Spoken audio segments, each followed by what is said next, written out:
नमस्कार, मेरा नाम है सत्सिंह। हरियाणा फाइल्स में आपका स्वागत है और मेरे साथ हैं मेरे साथी सनी कौशिक, जो कि रिपोर्टर हैं और ग्राउंड रिपोर्टर हैं। और इनकी रिपोर्ट जो हैं बड़ी कमाल की होती हैं, बड़ी स्लो होती हैं और उसमें ऐसे एलिमेंट्स आपको मिलते हैं कि जिसको कहते हैं कि चुनावी कवरेज के साथ साथ वहाँ का एस्थेटिक्स भी बाहर आता है। और अभी ये घूम कर आई हैं 22 असेंबली सेगमेंट्स में और इनके पास है खजाना कि वहाँ की रिपोर्ट क्या है। जैसा कि इलेक्शन कमीशन ने एग्जिट पोल के ऊपर बंदिश लगा रखी है, तो हम उस पार्ट पर नहीं जाएंगे, लेकिन जो पार्ट हम कर सकते हैं उन सभी को टच करेंगे। तो सनी भाई, आपका बहुत बहुत स्वागत है। पहले तो बिल्कुल सर, धन्यवाद। तो मैंने आपके जो हाथ में लिस्ट थी वो मैंने ले ली, तो मैं आपको बताऊँ 22 कौन कौन से हैं। महम, गोहाना, रोहतक, जैसे वो नहीं होता कंडक्टर, तो वैसे मैं आपको महम, गोहाना, रोहतक, खरखोदा, सोनीपत, राई, गन्नौर, हिसार, हांसी, नारनौल, महेंद्रगढ़, रेवाड़ी, नारनौंद, भिवानी, तोशाम, दादरी, बारडा, जींद, जुलाना, बड़ौदा, कोसली और गढ़ी, सांपला, किलोई, 22 असेंबली सेगमेंट्स के आपने नाम लिए हैं। तो साहब ये बता दो कि ये तो हैं, इसके अंदर आपके सोनीपत आ गया, इसके अंदर रोहतक आ गया, इसके अंदर रेवाड़ी आ गया, इसके अंदर भिवानी आ गया, इसके अंदर जींद आ गया, हिसार आ गया और हिसार भी आ गया, हांसी आ गया। तो मुझे बताइए कि ओवरऑल क्या है इन 4 डिस्ट्रिक्टों में। देखो, जब तक हम ऑन पेपर नहीं लेके आते ना सर, तो थोड़ा सा ये लगता है कि कौन सी पार्टी जीत रही है, उस तरफ चीज़ें चली जाती है। लेकिन ऑन पेपर लाने पर थोड़ा सा अभी मुकाबला, कई सीटें ऐसी हैं जहाँ फंसा हुआ है, दोनों ही पार्टी बराबर टक्कर में है। और कुछ सीटें ऐसी भी हैं जहाँ दोनों पार्टी कहीं मुकाबले में नहीं है और निर्दलीय सीटें निकाल रहे हैं। तो कई बार क्या होता है कि पत्रकार को ना बैलेंस बनाने के लिए बात कहना पड़ता है कि दोनों टक्कर में है। लेकिन अगर मैं सीटें बताऊं, रोहतक की जितनी सीटें हैं उनमें से आपको लगता है ऐसी कौन सी सीट है जो फंसी हुई है, इस हिसाब से हम करते हैं। देखो, यहाँ पर महम जो सीट है ना, वो सीट फंसी हुई है, लेकिन वो कांग्रेस और बीजेपी में फंसी हुई नहीं है। वो एक निर्दलीय और कांग्रेस में फंसी हुई सीट है। यानी कि जो निर्दलीय 2019 में बना था वो हाँ सीट में। बिल्कुल, हाँ, मैं इस पे बोल ही सकते हैं कि बलराज कुंडू और वहाँ पर आनंद सिंह दांगी का लड़का है बलराम दांगी, उनके बीच में टक्कर है। वहाँ बीजेपी नहीं जीत रही है, टक्कर यहाँ आ रही है इन दोनों के बीच में। वहाँ एक राधा अलाउद का फैक्टर भी है। हाँ, वो फैक्टर है। वो अब डिसाइड करेगा कि अगर राधा अलावत कितनी वोट काट पाती हैं, तब वो डिसाइडिंग फैक्टर होगा कि किसको जीत वहां पे मिलेगी। अगर वहां पे बलराज कुंडू जीतेंगे या आनंद सिंह दांगी का लड़का जो बलराम दांगी, वो जीतेगा। क्योंकि बीजेपी का जो दीपक हुड्डा है, दीपक निवास हुड्डा, वो कहीं भी फाइट में नहीं आ पा रहे। उससे ज्यादा मुझे लगता है कि राधा अलावत वोट ले जाएंगी बीजेपी से। तो वहां पर मुझे लगता है कि मैंने भी उनका इंटरव्यू भी किया था राधा अलावत का, तो उनको जाट भी वोट दे रहे हैं। उनको बीजेपी में पिछले कई सालों से वो खुद एक्टिव हैं और उनके पति तो 2009 से शमशेर खड़ एक्टिव हैं। तो उनको दोनों का बेनिफिट मिला और उसका नुकसान सीधा सीधा बलराज कुंडू को हो रहा है। तो एक तरह से बड़ी ट्रिक की सी ये सीट बन हाँ, रही वही है कि अगर राधा अलावत जितनी ज्यादा वोट लेंगी तो कांग्रेस वहां पर जीतती चली जाएगी और बलराज कुंडू को नुकसान होता चला जी। जाएगा। अच्छा, इसके अलावा रोहतक की तो आपने बताया महम सीट फंसी हो, कलानौर ठीक है, सेफ है। कलानौर मेरे को सेफ लगती है कांग्रेस के लिए। जी। उसके अलावा अगर हम बात करें सोनीपत की कौन सी सीट फंसी हुई है, और इस बात का ध्यान रखना कल रोड शो हुआ है राहुल गांधी का, उसके बाद हाँ बिल्कुल, अगर वो इम्पैक्ट निकाल दे तब भी वहां पर सीट फंसी हुई थी, उससे कोई मुझे नहीं लगता ज़्यादा इम्पैक्ट पड़ा। और हो सकता है कि बोल ले कि हाँ राहुल गांधी आया है, इतनी चीज़ें हुई हैं। लेकिन देखो, सोनीपत के बारे में कुछ चीज़ें और भी जोड़ूंगा साथ में, जो मैंने वहाँ पर महसूस किया है। सोनीपत बड़ा महंगा चुनाव होता है हमेशा से ही, वहाँ हमेशा पैसे की टक्कर होती है। अब से नहीं, जब से भी वहाँ पे इलेक्शन हुआ है। आप ये मानो कि सबसे महंगे इलेक्शन अगर गिने जाएंगे तो सोनीपत का नाम उसमें जरूर आएगा। और सोनीपत की कौन सी सीट महंगी है, गन्नौर? मैं सिटी की बात कर रहा हूँ सबसे पहले। अच्छा, सोनीपत सिटी। हाँ, सोनीपत सिटी की बात कर रहा हूँ। सोनीपत सिटी पवार पर, वर्सेस मदान। हाँ, पवार वर्सेस मदान, निखिल मदान और वहाँ पर सुरेंद्र पवार। एक ही पार्टी थी स्टार्टिंग में, आप ये बोल सकते हैं। एक ही वे इकट्ठे लोग थे जिन्होंने इकट्ठा बिजनेस किया, सोनीपत में अपना साम्राज्य खड़ा किया। लेकिन बाद में बीजेपी में आया निखिल मदान और अब आमने सामने दोनों हैं। निखिल मदान काफ़ी स्ट्रॉन्ग कैंडिडेट है, पीछे मेयर भी रहा है और अच्छा वोट बैंक है उसका। दूसरी तरफ सुरेंद्र पवार है। सुरेंद्र पवार भी बराबर की टक्कर देता है, पैसे में भी, रुतबे में भी, सारी चीज़ें। तो बराबर के लोग वहाँ पे फंसे हुए हैं। और लेकिन जो लोग वहाँ के बोलते हैं, जिनको थोड़े से राजनीतिक बातें ज़्यादा खोल के रख पाते हैं। तो उनका सीधा सा कहना है कि यहाँ बड़ा चुनाव है, जो जितना पैसा लगाएगा वो कर लेगा। लोकतंत्र के हिसाब से बड़ी गलत चीज़ है, पैसा चुनाव में लग रहा है, लेकिन यही सच्चाई है। विमल किशोर हम आम आदमी पार्टी के, उनसे मैंने इंटरव्यू किया तो उन्होंने बड़े खुल के बातें रखी कि वॉशिंग मशीन तक दे रहे हैं, जनरेटर तक दिए जा रहे हैं कि लो जी ये है वोट आप ये दे देना। दूसरा इम्पैक्ट एक और हुआ, सुरेंद्र पवार को थोड़ा सा वहां पे एज मिला जो जेल में गए। हाँ। और जेल से निकलते ही जो इमोशनल कनेक्ट लोगों का Sentiment। हुआ, सेंटिमेंट जो जुड़े, तो उससे मुझे अभी लग रहा है कि वो एज पे वहां पर खड़े हैं। तो मुकाबला तो होगा ही, अभी बराबर का तो मुकाबला। और लेकिन कौन सी सीट है इसके अलावा सोनीपत डिस्ट्रिक्ट की? गन्नौर सेफ है? गन्नौर सेफ है, लेकिन देवेंद्र का ध्यान के लिए किसी दूसरी दोनों पार्टी के लिए नहीं है। कुलदीप शर्मा कमजोर? हाँ कमजोर है, लेकिन उससे भी कमजोर मुझे वहां पर देवेंद्र कौशिक नजर आ रहे हैं। दूसरे नंबर पर शायद कुलदीप शर्मा रह जाएं, क्योंकि काफी टाइम से मेहनत कर रहा था देवेंद्र कादियान वहां पर, और इसी तरीके से चीजें चल रही है। और टिकट नहीं मिली तो सेंटीमेंट फिर वहां पे तो राहुल गांधी के आने से कुछ लेवल अप हुआ होगा? थोड़ा बहुत हुआ होगा, क्योंकि उससे पहले कुलदीप शर्मा का ही अपना चुनाव काफी कमजोर चल रहा था, तो और वो भी फायदा गोहाना होगा। की सीट बड़ी इंटरेस्टिंग है। हाँ गोहाना की आप ये मानो, अगर मैंने 22 विधानसभाएं कवर की है, तो मैं अगर आप मेरे को डायरेक्टली पूछो कौन कहाँ जीत रहा है, वो अलग बात है कि कुछ सीटें गलत भी होती हैं, हम भी अनुमान नहीं लगा वो सकते तो हैं। हाँ लेकिन मैं अगर डायरेक्टली करूँ तो गोहाना एक ऐसी सीट है जिसपे मैं डायरेक्टली नहीं बोल सकता कौन जीत रहा है कौन हार रहा है, मतलब contest क्योंकि हाँ वहां पर जो निर्दलीय कैंडिडेट है हर्ष शिकारा, वो डिसाइडिंग फैक्टर है। अगर वो ज्यादा वोट काटता है, देखो सीधा सा अगर हम जातीय समीकरण को देखें तो जाट वोटर्स किस किस तरफ जा रहे हैं।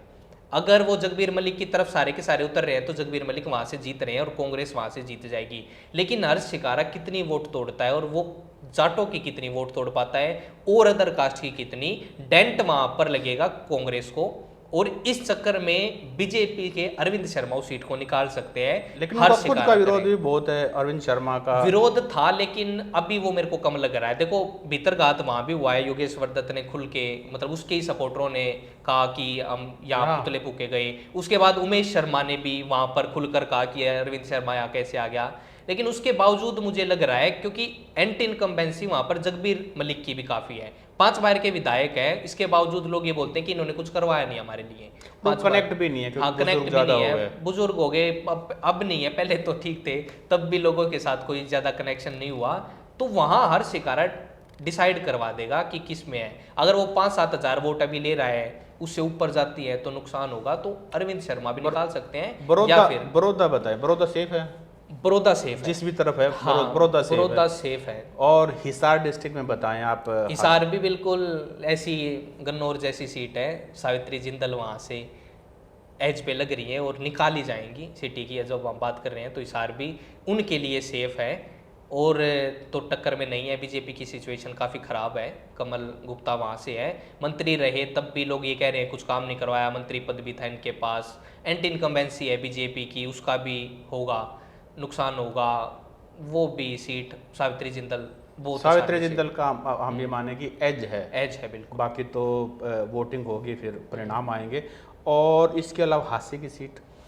हास्य की बीजेपी की तरफ एज मैं मान रहा हूँ, क्योंकि वहाँ से विनोद भयाना है जो पहले भी वहाँ पर थे, और कांग्रेस से वहाँ पर राहुल मक्कड़ हैं, तो उस तरफ थोड़ा सा है। क्योंकि वहाँ के लोग, मैंने जब बात की लोगों का अंदाज मैं बताऊँ तो, मैं जब हांसी में गया तो वहाँ बारिश हुई थी 4 घंटे और हर जगह पानी पानी था। तो मैंने सोचा विधायक को तो अब गालियाँ जरूर देंगे लोग कि विधायक ने कुछ नहीं करवाया, लेकिन ऐसा बना नहीं वहाँ सिचुएशन। मैं जिससे भी पूछूँ ये पानी भाई ऐसे बोला, मज़ा है, मज़ा आ रहा है, सही है ये, और इन्हें होना चाहिए, कोई समस्या नहीं है। तो वहाँ बीजेपी को मुझे एज लग रही है, कांग्रेस थोड़ी सी वहाँ डामाडोल। और नारनौंद वाली सीट कैप्टन अभिमन्यु और जस्सी पेटवाड़? हाँ जब मैं वहाँ पर गया उस समय टिकट नहीं डिक्लेयर हुई थी। कैप्टन साहब ने काफ़ी काम करवाए हैं, लोग कहते भी हैं, एक अच्छा पॉपुलर चेहरा है, बीजेपी में भी काफ़ी समय से हैं, और हम ये भी कह सकते हैं कि उन नेताओं में से जिन्होंने बीजेपी को काफ़ी उठाया है। और जब मतलब लोग ये कहते थे कि भाई बीजेपी मरा हुआ सांप है, तब भी गले में लेके कैप्टन साहब और उधर से रामविलास शर्मा उसे घूमते रहे और जिताया काफ़ी पार्टी उस समय। लेकिन जस्सी पेटवाड़ की भी अच्छी वहाँ पर पॉपुलैरिटी है। जब हम मतलब कैप्टन साहब का जो प्रभावित क्षेत्र है उससे बाहर निकल के बात करते हैं तो वहाँ पर या तो अजय चौधरी का नाम सुनने को मिला था या जस्सी पेटवाड़ का नाम सुनने को मिला। जस्सी पेटवाड़ ले आए टिकट, तो मुझे लगता है कि वहाँ उनकी तरफ एज है, और कैप्टन साहब का थोड़ा सा डगमगा रहा है अभी चुनाव। अब मैनेज कर पाएंगे नहीं कर पाएंगे वो अलग चीज़ है। तो सोनीपत की हिसार की बाकी सीटें लगभग डिसाइडेड हैं, या कोई और भी ऐसी सीट है जो आपको लगता है कि हिसार की लगभग वो डिसाइडेड हैं? डिसाइडेड है। और भिवानी की बताइए, भिवानी में एक आता है प्रॉपर भिवानी, जहाँ कामरेड ओम प्रकाश चुनाव लड़ रहे हैं, और जो लोग एक ईमानदार और साफ राजनीति की चाह रखते हैं वो बड़ा भिवानी सीट पर नजर गड़ाए हुए हैं। भिवानी की सभी सीटों पे बात कर लेंगे। भिवानी जो सिटी है, सबसे पहले तोसाम उसमें आती है, लोहारू उसमें आता है, भवानी खेड़ा आता है। सबसे पहले ओम प्रकाश कॉमरेड साहब वहाँ पर हैं। भिवानी की एक बात थोड़ी सी ना जो मैंने नोटिस की, और लगभग औरों ने भी जब मैंने बात की, तो था कि जातीय समीकरण वहाँ बहुत इम्पैक्ट डालता है। कास्ट के हिसाब से काफ़ी वोट वहाँ डलती है। घनश्याम सराफ उस समय भी वहाँ पर जीते थे जब बीजेपी का नामो निशान नहीं था, मतलब उनका अपना वोट बैंक काफ़ी अच्छा है वहाँ पर। ब्राह्मणों की वोट, बाणियों की वोट और ऐसी समाज की वोट वो उनकी तरफ जाती हैं। और जो वोट है, जैसे राजपूत काफ़ी वोट है वहाँ पर, ठाकुरों की काफ़ी वोट है, तो वो सारे समीकरण बन के चीज़ें डिसाइड होती है। कॉमरेड ओम प्रकाश जी का चुनाव ठीक चला हुआ था, बीच में थोड़ा सा डगमगा गया, अब फिर बता रहे हैं कि ठीक है, लेकिन मुझे अपने उस पर लगता है कि कॉमरेड साहब थोड़े से कमज़ोर चल रहे हैं और घनश्याम सराफ उस सीट को निकाल रहा है, क्योंकि वहाँ पर दो कैंडिडेट और हैं जो उनको डेंट डाल रहे हैं। एक तो इंदू शर्मा आम आदमी पार्टी से है, ब्राह्मणों की काफ़ी अच्छी वोट पर है, उनका कैप्चर है, और इससे अलग है अभिजीत सिंगलाल, वो भी काफ़ी जो ठाकुरों की वोट है उनको अपनी तरफ खींच रहे हैं। अब ये देखना होगा, अगर ब्राह्मणों की वोट बढ़ जाती है, ठाकुरों की वोट बढ़ जाती है, तो कामरेड साहब निकाल भी सकते हैं उस सीट को, नहीं तो घनश्याम सराफ के ऊपर ही वहाँ पर चल रही अगर है। पर्सनैलिटीज़ की बात करें तो कामरेड साहब की पर्सनैलिटी हावी पड़ती है घनश्याम सराफ, क्योंकि वो बहुत ज़्यादा एक्टिव और घनश्याम सराफ बहुत ज़्यादा स्लो है। हाँ बिल्कुल है, लेकिन लोग इस चीज़ को नहीं समझ रहे। वहाँ के लोग, मैं कह रहा हूँ ना कि जात के नाम पर सबसे ज़्यादा अगर कहीं वोट डलती है तो वो भिवानी में डलती तो है। शाम का बताएं, तो शाम में शुरू तो शाम में बिल्कुल एक ही परिवार आमने सामने है, बंसीलाल के पोता और पोती, भाई बहन आमने सामने हैं, और एक आदमी और वहाँ पर डिसाइडिंग फैक्टर है जो है शशि रंजन परमार। वो डिसाइडिंग फैक्टर है, वो किन की वोट काटते हैं। अगर वो श्रुति चौधरी की वोट काट रहे हैं, बीजेपी की वोट काट रहे हैं, तो अनिरुद्ध चौधरी आराम से सीट निकाल पाएंगे। लेकिन मुझे नहीं लगता, क्योंकि किरण चौधरी कोई छोटा नाम नहीं है, वहाँ पर 3 बार की विधायक रही हैं, उनके पति रहे हैं, उनके ससुर रहे हैं, तो वो सब चलते हुए वो लोग थोड़ा सा मतलब कंफ्यूज हो गए हैं कि हमें किसकी तरफ जाए। दोनों ही परिवार हो गए हैं, मतलब जो परिवार बंसीलाल परिवार को वोट देना चाहता था वो कंफ्यूज हो गया वहाँ। लेकिन अनिरुद्ध चौधरी के बारे में थोड़ी सी ये बात है कि आदमी ठीक है, नरम आदमी है, लोगों से मिलते हैं, लेकिन लोग उस चतुराई को भी देख रहे हैं। किरण चौधरी सीट निकलवा सकती है अपनी लड़की की, और वही इसी तरीके से मांगी जा रही है। लेकिन जो एक सेंटीमेंट है कि कांग्रेस की सरकार आ रही है, सेंटीमेंट वहाँ काम नहीं कर रहा है। नहीं, वहाँ नहीं कर रहा इस तरीके से, क्योंकि वहाँ के लोग अलग सोचते हैं। और कांग्रेस का नुकसान सबसे ज़्यादा वहाँ हुआ क्योंकि किरण चौधरी ने जब ये चीज़ें, जब वो कांग्रेस पार्टी में थी तो उन्होंने कहा कि हुड्डा साहब ने मेरे को कुछ नहीं करने दिया, तो वो उस पीछे उस टाइम में वो भुना दिया गया। कांग्रेस पार्टी से लोगों का कुछ खास लगाव है नहीं वहाँ पर। भवानी खेड़ा से प्रदीप नरवाल मुझे लग रहा है कि अच्छी फाइट में है और एज पे हैं, बन जाएगी एज पे हैं। अच्छा, आप उधर साउथ हरियाणा की तरफ भी गए, वहाँ कौन सी अटेली सीट में आप को क्या लगता है आरती राव निकाल पाएगी? हाँ, मुझे लग रहा है, क्योंकि इंद्रजीत साहब ने काफ़ी वहाँ अपनी पावर झोंक दी है, और वहाँ से है, लोग बोल भी रहे हैं कि कनेक्ट है, काफ़ी मतलब समय वहाँ लगाया जा रहा है उनकी तरफ से, और लगता है जीत जाएंगे। और जींद जिले की अगर बात करें? हाँ, जींद में बिल्कुल सर, जुलाना से, हाँ जुलाना से कर लेंगे। देखो, जुलाना में कई समीकरण बन रहे हैं। सबसे पहले विनेश फोगाट के साथ सेंटिमेंट जुड़ा हुआ है, वो सब कुछ हुआ पीछे जो भी चीज़ें थी, और अब टिकट लेके आना, लोगों से जुड़ना और कांग्रेस पार्टी का साथ मिलना एक चीज़ है, ये अपर एज पे है, लेकिन उनका अपना पर्सनली कनेक्ट वहाँ कम है। मतलब वहाँ विनेश फोगाट को वोट नहीं दे रहे लोग, कई जगह ऐसी भी हैं कि नहीं हम इनको नहीं दे रहे, मतलब ये तो आई नहीं कभी, खरखोदा रहती थी, ये नहीं, मतलब घर वहाँ रहा है, जो सोम राठी उनके पति और वो, क्योंकि तैयारी यहीं से करते थे वो, तो ये एक फैक्टर है वहाँ पर। इसके साथ वहाँ पर बीजेपी से कैप्टन योगेश बैरागी, वो बीजेपी के नाम की वोट उनके पास जाएंगी, उनका अपना इतना वोट बैंक वहां पर नहीं है, ना के बराबर। सुरेंद्र लाठर भी एक फैक्टर है। तीसरा फैक्टर सुरेंद्र लाठर है, बीजेपी की टिकट मांग रहे थे, नहीं मिली, लेकिन अपना मतलब पंचायती उम्मीदवार वो अपने आप को बता रहे हैं कि लाठर जो हमारे गोत्र और पंचायत 8 गांव, हाँ 8 गांव है, उन्होंने सपोर्ट कर दिया है। लेकिन मुझे लग रहा है कि एज फिर भी जुलाना में विनेश फोगाट पर ही रहेगी, लेकिन विक्ट्री इतनी बड़ी मेरे को नज़र नहीं आ रही जितनी हम पहले सोच रहे थे। जींद में मिड्डा निकाल रहा है। जींद में बिल्कुल बीजेपी की तरफ जा रही है, कृष्ण मिड्डा वहाँ से सीट निकाल रहे हैं, क्योंकि महावीर गुप्ता लोगों से कनेक्ट नहीं है, उनके पिता थे लेकिन वो कनेक्ट नहीं है। साथ में जो INLD के NN शर्मा है वो भी थोड़ी बहुत डेंट डाल देंगे, क्योंकि जो जाट वोटर्स है उस पर डेंट वो डाल देंगे। और प्रदीप गिल वहाँ से एक और है, निर्दलीय उम्मीदवार हैं, वो भी ठीक ठाक कर देंगे, तो उनकी वोट बटकर। और जींद में खासकर शहर ज़्यादा लगता है, गांव कम लगते हैं, तो बीजेपी का कैडर थोड़ा सा वहाँ पर मजबूत है। अच्छा, उचाना बताइए, हॉट सीट है, सभी नजरें गड़ाए हुए हैं। उचाना में अभी कुछ भी निकाल जा सकता सर, खिंचाव है बिल्कुल। क्या दुष्यंत चौटाला फाइट में है, बड़ा सवाल है, क्या वो जीतने की उस पे हैं? मुझे नहीं लग रहा दुष्यंत चौटाला सीट निकालेंगे, फाइट नहीं उनके ऊपर। तो इट मीन्स ब्रजेंद्रा सिंह और जो बीजेपी के प्रत्याशी फाइट उनके बीच में है। उनके बीच में। तो इसके अलावा कोई और सीट इंपॉर्टेंट सीट जो 22 में से आपको लगता हो, क्योंकि हमने गागर में सागर भरना, थोड़े समय में लोगों तक रिपोर्ट पहुंचानी है।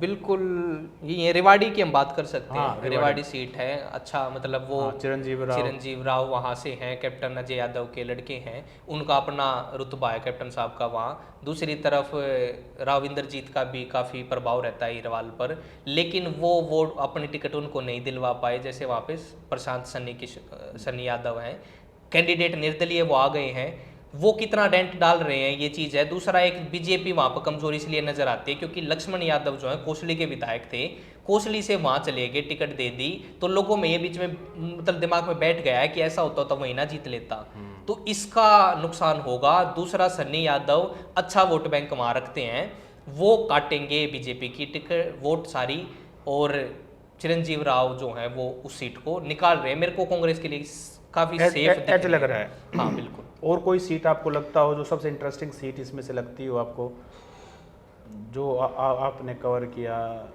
कहीं है एक, जैसे गढ़ी सांपला किलोई पे पूछने की कोई जरूरत ही नहीं है, वो सेफ एंड है, कुछ नहीं है, मतलब बस वो ये कि ये देखना वो कितनी वोट ले पा रही है मंजूर। अच्छा, रोहतक की बताओ, बाकी सारे छोड़ो जहाँ हम बैठे हैं। बिल्कुल, रोहतक और एक और सीट पे बात करेंगे जो मेरा घर है, जिला है खरगोदा की बात करेंगे। हाँ, रोहतक की अभी बीजेपी की तरफ एज है, उसके कई पॉइंट है। एक तो जो मनीष ग्रोवर साहब के साथ पीछे लोकसभा इलेक्शन में हुआ, अरविंद शर्मा ने काफ़ी आरोप लगाए, वो हैवी हो गए उनके ऊपर। और अरविंद शर्मा भी मुझे नहीं लगता, क्योंकि उनकी भी काफ़ी वोट बैंक तो है ना यहाँ पर, जितनी उन्होंने ली और काफ़ी समय से यहाँ, तो वो मुझे नहीं लगता वो उनके नाम पर वोट डलवाएंगे। दूसरा, हुड्डा फैक्टर रोहतक में हैवी है, बिल्कुल है। अगर यहाँ से भी हार जाते हैं तो फिर क्या ही सरकार बनेगी।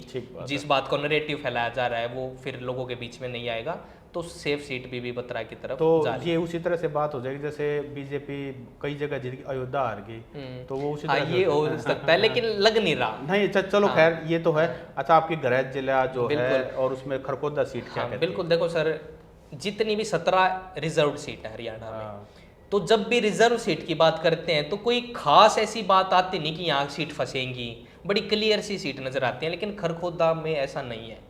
खरगोदा जो सीट है काफ़ी फंसी हुई सीट है। पवन खरगोदा बीजेपी से टिकट ले आए हैं, और जयवीर जो 3 बार के वहाँ पे विधायक है, कांग्रेस से हैं, मतलब जब से खरगोदा बना है तब से विधायक हैं, 2009 से अब तक विधायक है।